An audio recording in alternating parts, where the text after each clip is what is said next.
కోటి real estate ఏజెంట్లే ఇప్పుడు 100 కోట్ల అధిపతులు. మీరు కావాలనుకుంటే ఆన్లైన్ క్లాస్ లో జాయిన్ అవ్వండి. నమస్కారం శ్రీ ఆచార్య అనంత స్వామి గారు. నమస్కారం అండి. ఈ వీడియోలో ఏం చెప్తున్నారు? మీకు కొన్ని క్వశ్చన్స్ ఇస్తాను, నాకు ఆన్సర్ చెప్పాలి టకీ టకీ. సరే, మీకు డబ్బు కావాలా వద్దా? కావాలి సార్. ఎంత కావాలి? పర్టికులర్ కానీ రాసుకుంటే ఒక బయట ఆడియన్స్కి చెప్పకూడదు కాబట్టి చెప్తున్నాను. కావాలి. అంటే ఇప్పుడు నేను క్లాస్లో అడుగుతాను, డబ్బు కావాలి, ఆ డబ్బు చాలా మంది కావాలి కదా, అందరు చేతులు ఎత్తుతారు. ఆ తర్వాత ఎంత కావాలన్నప్పుడు ఒకళ్ళు 10 కోట్లు అంటారు, 100 కోట్లు అంటారు, ఎంతో చెప్పేస్తారు. సడన్గా నేను అడుగుతాను 100 కోట్లకి ఎన్ని సున్నాలు ఉంటాయి అనగానే షాక్ అయిపోతారు వాళ్ళు, ఎందుకంటే తెలీదు. 100 కోట్లకి ఎన్ని సున్నాలు ఉంటాయి తెలియదు.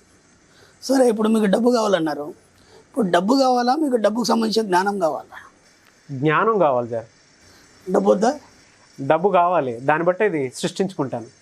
Very good. అంటే మీకు డబ్బుకు సంబంధించిన జ్ఞానం ఇచ్చేస్తే సరిపోతుంది, మీరు డబ్బు సృష్టించుకుంటారు, ఇంకేదైనా సృష్టించుకుంటారు, అది ఆటోమేటిక్గా సృష్టిస్తుందని నా నమ్మకం.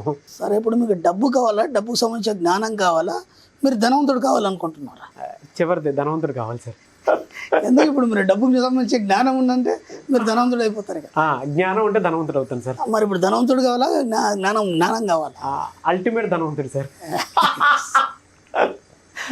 అంటే ఇక్కడ విచిత్రం ఏం జరుగుతుందంటే అండి, మనకి అప్పుడు మనం ఈ వీడియోలు మనం స్టార్ట్ చేసేంత వరకు ఎవరికి కూడా డబ్బు మీద కానీ, లేకపోతే ఒక ఐశ్వర్యం కానీ, ఒక సంపద అంటే ఏంది కూడా తెలియదు. అంటే సంపద అంటే ఏంది తెలియదు, ఐశ్వర్యం అంటే ఏంది తెలియదు, డబ్బు అంటే ఏంది తెలియదు. డబ్బు ఏ రూపంలో ఉంటుంది, ఐశ్వర్యం ఏ రూపంలో ఉంటుంది, సంపద ఏ రూపంలో ఉంటుంది. మనం దాన్ని నిర్వచించినప్పుడు ఏమైందంటే అప్పుడు ఒక క్లారిటీ వచ్చింది. అప్పటిదాకా కూడా తెలియదు వాళ్ళకి. ఇప్పుడు మనకు ఏదైతే కావాలని నువ్వు క్లారిటీ ఇచ్చేంత వరకు విశ్వము అలా చూస్తూ కూర్చుంటుంది. అది విచిత్రం ఏంటంటే అది దానికి మంచి చెడు తెలీదు, ఏమీ తెలీదు. నువ్వు అడిగేంత వరకు అది పర్ఫెక్ట్గా ఉంటే మాత్రమే ఇస్తుంది. అప్పటి వరకు అలా చూస్తూ కూర్చుంటుంది, ఏం చేయదు విశ్వం. నీ వెనకాలే ఉంటుంది, నేను చూస్తూ ఉంటాను. అవును. ఇక్కడ విచిత్రం ఏం జరుగుతుందంటే చాలామందికి డబ్బు కావాలని కోరుకుంటారు. ఓకే, ఎంత కావాలనే క్లారిటీ లేదు. మళ్ళీ ఎందుకు కావాలి డబ్బు? వాళ్ళ కోరికలేంది? సింపుల్గా అందరిలాగా నేను ఒక కారు కొనుక్కోవాలి, ఓకే, అందరిలాగా నేను ఒక ఇల్లు కట్టుకోవాలి. ఫస్ట్ ఆలోచన ఏముంటుందంటే నా క్లాస్కి వస్తే నాకున్న అప్పులు కట్టేయచ్చు. వాళ్ళు వచ్చేది అందుకే. మ్యాక్సిమం చాలామంది నాకున్న అప్పులు కట్టేయచ్చు. క్లాస్కి వెళ్తే ఏదో డబ్బు గురించి చెప్తాడు, విన్న తర్వాత ముందుగా నా అప్పులు తీసేయాలి. అది మంచి ఆలోచన. ఇక్కడ ఏమవుతుందంటే క్లాస్కి వచ్చిన తర్వాత నేను ఎన్నోసార్లు చెప్పాను, వచ్చిన వాళ్ళందరూ సక్సెస్ అవుతారని చెప్పలేదు. సబ్జెక్ట్ని పట్టుకున్న వాళ్ళు సక్సెస్ అవుతారన్నారు. ఆ సబ్జెక్టు పట్టుకున్న వాళ్ళ దగ్గర పొరపాటు ఏం జరుగుతుందంటే, వచ్చారు, కొద్ది సబ్జెక్ట్ని పట్టుకున్నారు, డబ్బులు వచ్చాయి, అప్పులు కట్టేశారు, ఒక కారు ఏదో కొనుక్కున్నారు, ఒక ఇల్లు ప్లాన్ చేశారు. అప్పటికి వాళ్ళు నేను ఎంతో సాధించిననే ఫీలింగ్లో ఉన్నారు. అది కాదు కదా మన లక్ష్యం. మన లక్ష్యం ఏంటి? నువ్వు ధనవంతుడు కావాలి. నేను అందుకే చెప్పాను, డబ్బు కావాలా, డబ్బు సంబంధించిన జ్ఞానం కావాలా, నువ్వు ధనవంతుడు కావాలి. నువ్వు ఏది కావాలనుకుంటూ నువ్వు క్లారిటీ ఇచ్చినప్పుడు మాత్రమే విశ్వం ఏం చేస్తుందంటే నీకు దానికి సంబంధించిన అవకాశాలు ఇస్తుంది. ఓకే, ఇక్కడ నువ్వు ధనవంతుడు కావాలని అనుకున్నావు అనుకోండి. ఇప్పుడు ఒక పిల్లాడు ఉన్నాడు, మనం చిన్నప్పటి నుంచి వాడికి ప్రిపేర్ చేస్తాం. ఏమని? మావాడు డాక్టర్ అవుతాడు, మావాడు డాక్టర్ అవుతాడు. చిన్నప్పటి నుంచి డాక్టర్ బట్టలు వేయడం కానీ, లేదా ఒక సబ్ ఇన్స్పెక్టర్ అవుతాడు మావాడు, పోలీస్ సంబంధించిన బట్టలు వేయడం కానీ, వాడు లాయర్ సంబంధించిన బట్టలు వేయడం కానీ, దానికి సంబంధించిన యాటిట్యూడ్ అంతా వాడికి చూపించడం కానీ, ఇవన్నీ జరుగుతుంటాయి. ఒక ఏజ్ వచ్చిన తర్వాత కూడా ఏం స్టడీ చేస్తాడంటే ఒక లాయర్ అనుకున్నప్పుడు దాని వైపే వానికి ప్రయాణం అనేది మనం చేయించడం జరుగుతుంది. ఆ పిల్లాడు కూడా అదే సెలెక్ట్ చేసుకోవడం, ఒక ఇంజనీర్ కావచ్చు, డాక్టర్ కావచ్చు, ఒక ఐటీ ప్రొఫెషన్ కావచ్చు, దానికి సంబంధించింది మాత్రమే వాడు ఆలోచన. అంటే ముందు వాడు డిసైడ్ అయితే కానీ దాంట్లోకి పోలేడు కదా. అవును. కాబట్టి అలాగే నువ్వు ధనవంతుడు కావాలన్నప్పుడు కదా నీ దగ్గరికి డబ్బు వస్తుంది. డబ్బు రావాలంటే డబ్బు మాత్రం వస్తుంది, కానీ ధనవంతుడు సంబంధించినటువంటి ఆ ఫెసిలిటీస్ నువ్వు అనుభవించలేవు కదా. కేవలం డబ్బు వస్తే ఏం చేస్తావు? లెక్కెట్టుకుంటూ కూర్చుంటావు అంతే. కానీ దానికోసం కాదు కదా నీకు డబ్బు. నువ్వు దాన్ని ఎలా అనుభవించాలి, దేన్ని ఏమంటారు, దేనికి ఎంత ఖర్చు అవుతుంది, ప్రతి నీకు తెలియాలి. అది ఎప్పుడు తెలుస్తుంది? నువ్వు ధనవంతుడు అయినప్పుడు తెలుస్తుంది. అర్థమైందా? ఒక మామూలు వ్యక్తి ఇల్లు కట్టాడండి, ఓకే, పర్లేదు, బాగుంది, టైల్స్ అవన్నీ బాగానే వేయించాడు, బాగానే వేస్తాడు.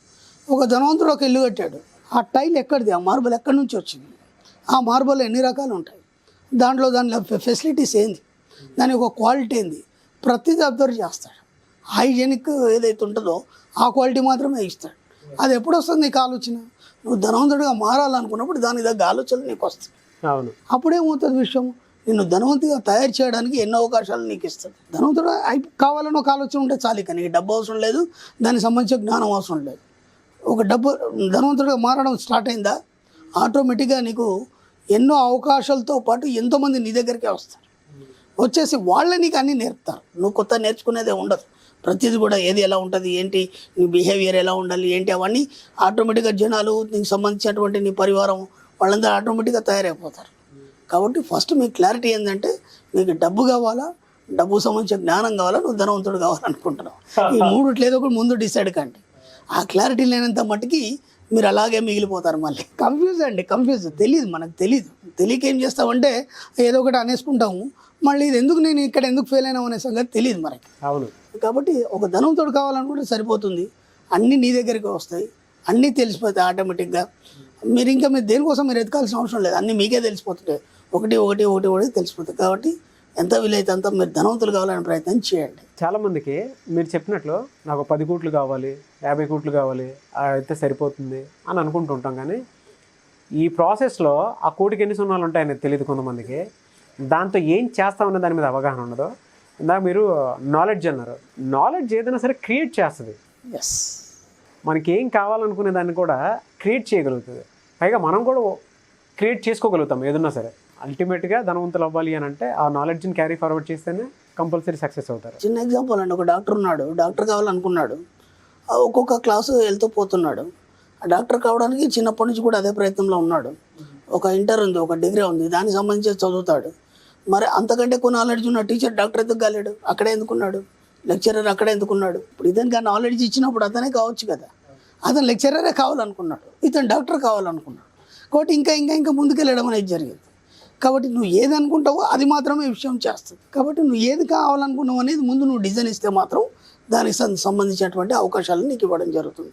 నువ్వు ఏది కావాలనుకున్నావు అది తయారైపోతావు. కాబట్టి సింపుల్గా మన సబ్జెక్ట్లో మాత్రం ధనవంతుడు కావాలనుకుంటే సరిపోతుంది, ధనవంతుడు అయిపోతారు ఆటోమేటిక్గా. దానికి సంబంధించిన ఆలోచనలు ఆటోమేటిక్గా వచ్చేస్తుంటాయి. నువ్వు అనుకుంటే వస్తాయి. లేకపోతే డాక్టర్ కావాలనుకుంటే దాని యాటిట్యూడ్ ఏంది, ఒక ఎస్ఏ కావాలనుకుంటే దాని యాటిట్యూడ్ ఏంది, దానికి సంబంధించిన స్టడీ చేస్తూ దాన్నే పదే ఆలోచించడం వల్ల అలా మారిపోతాడు మనిషి. అలా ధనవంతుడు కావాలన్నప్పుడు ధనవంతుడికి సంబంధించినటువంటి యాటిట్యూడ్స్ కానీ లేకపోతే అవన్నీ మనం నిరంతరం ఆలోచించినప్పుడు ప్రపంచంలో ధనవంతులు ఎలా ఉన్నారు, వాళ్ళు ఎలా జీవిస్తున్నారు, వాళ్ళ లగ్జరీస్ ఏంది, ఇవన్నీ నిరంతరం ఆలోచిస్తున్నప్పుడు ఏమవుతుంది, ఈ ఆలోచనలు గ్రాస్పింగ్ చేసి మిమ్మల్ని అలా మార్చే అవకాశం ఉంటుంది. అది నేను చెప్పేది. కాబట్టి ఇక్కడ మనకు డబ్బుతోని పని లేదు, డబ్బుకు సంబంధించిన జ్ఞానంతో పని లేదు. ఇప్పటిదాకా మనం ఏమనుకున్నామంటే మన వీడియోని బట్టి డబ్బుకు సంబంధించిన జ్ఞానం ఉంటే సరిపోతుందని అనుకున్నాం. అవన్నీ ఏమో అవసరం లేదు. ధనవంతుడు కావాలనుకుంటే చాలు, ఆ జ్ఞానం కాదు కదా, అంతకెక్కువ మీ దగ్గరకు వచ్చేస్తుంది ఆటోమేటిక్గా. వెరీ గుడ్ సబ్జెక్ట్ అండి. Thank you so much Shri Acharya Anantakrishna Swami garu. Thank you.